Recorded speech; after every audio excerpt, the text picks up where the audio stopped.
Hello, welcome back to my channel. നമ്മൾ ഇന്ന് പഴുത്ത മാങ്ങ കൊണ്ട് ആവിയിൽ വേവിച്ച ഒരു പലഹാരമാണ് ഉണ്ടാക്കുന്നത്.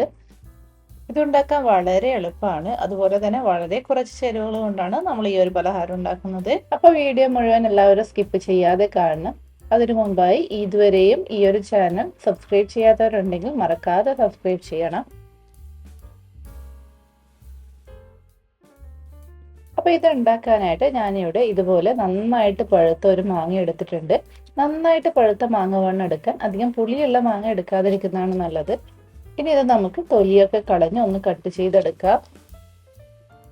അപ്പോൾ കട്ട് ചെയ്തെടുത്ത മാങ്ങ നമ്മൾ മിക്സിയുടെ ജാറിലേക്ക് ഇട്ട് കൊടുത്തിട്ടുണ്ട്. ഇനി ഇതിലേക്ക് ഒരു 1/4 ടീസ്പൂൺ ഉപ്പ് ചേർത്ത് കൊടുക്കുന്നുണ്ട്. അപ്പോൾ നമ്മൾ ഈ ഒരു മാംഗോ ജ്യൂസ് വെച്ചിട്ടാണ് ഈ ഒരു പലഹാരത്തിനുള്ള മാവ് കുഴച്ചെടുക്കുന്നത്.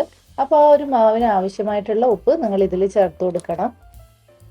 ഈ 250 ml കപ്പിൽ ഏകദേശം ഒരു 1/2 കപ്പ് പഞ്ചസാര ചേർത്ത് കൊടുക്കുന്നുണ്ട്.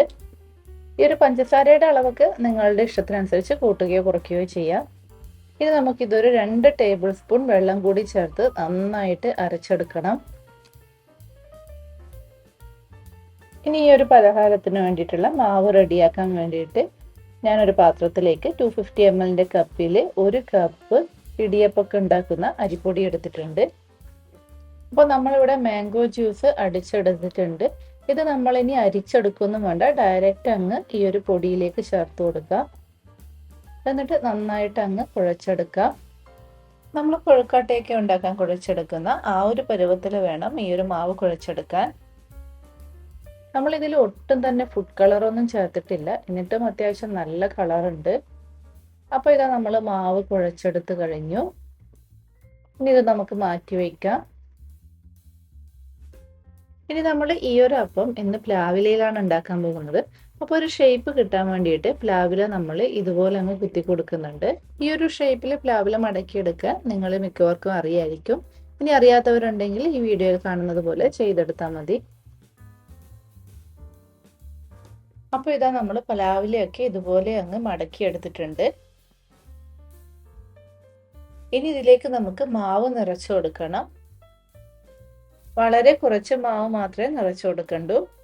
മാവ് വെച്ചു കൊടുത്ത ശേഷം കുറച്ച് ഇതുപോലെ പ്രസ് ചെയ്ത് കൊടുക്കുക. ആ മാവ് കുറച്ചൊന്ന് ഉള്ളിലോട്ട് നിൽക്കാൻ വേണ്ടിയിട്ടാണ്. ഇനി ഇത് തിരിച്ചു പിടിച്ച് ഇതുപോലെയും ഒന്ന് പ്രസ് ചെയ്ത് കൊടുക്കണം. ഇതുപോലെ അങ്ങ് പ്രസ് ചെയ്ത് കൊടുക്കുമ്പോൾ മാവൊക്കെ താഴോട്ട് പോയി എല്ലാ ഭാഗത്തും എത്തി ഈ ഒരു ഷേപ്പിൽ കിട്ടും. അപ്പോൾ ഈ ഒരു കനത്തിൽ ഉണ്ടാക്കിയെടുത്താൽ മതി. അധികം കനത്തിലായാൽ അത് കഴിക്കാൻ അത്ര ടേസ്റ്റ് ഉണ്ടാകില്ല. ഇതുപോലെ നമുക്ക് ബാക്കിയുള്ളതും കൂടി ഒന്ന് ഉണ്ടാക്കിയെടുക്കാം.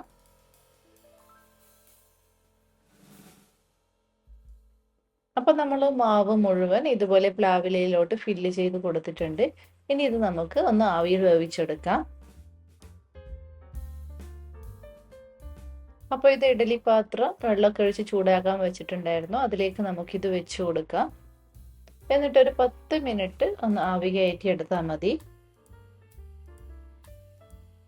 അപ്പോൾ ഇത് ഏകദേശം 10 മിനിറ്റ് കഴിഞ്ഞു. നമ്മൾ ആവി കയറ്റിയെടുത്ത പലഹാരം നമ്മൾ ഇതുപോലൊരു പാത്രത്തിലേക്ക് മാറ്റിയിട്ടുണ്ട്. ഇനി നമുക്കിതിൻ്റെ പുറത്തെ പ്ലാവില ഇതുപോലെ ഒന്ന് അഴിച്ചെടുക്കാം. അപ്പോൾ നമ്മുടെ പലഹാരം ഇവിടെ റെഡി ആയിട്ടുണ്ട്. ഈ ഒരു തിക്നെസ്സിലാണ് ഞാൻ ഉണ്ടാക്കിയത്. ഇതിപ്പോൾ നല്ല ചൂടുണ്ട്. ഇത് ചൂടാറിയതിന് ശേഷം നമുക്കൊന്ന് കഴിച്ചു നോക്കാം. അപ്പോൾ ഇതാ നമ്മൾ ഉണ്ടാക്കിയ പലഹാരം കാണാൻ തന്നെ നല്ല ഭംഗിയുണ്ട്, നല്ല കളറും ഉണ്ട്.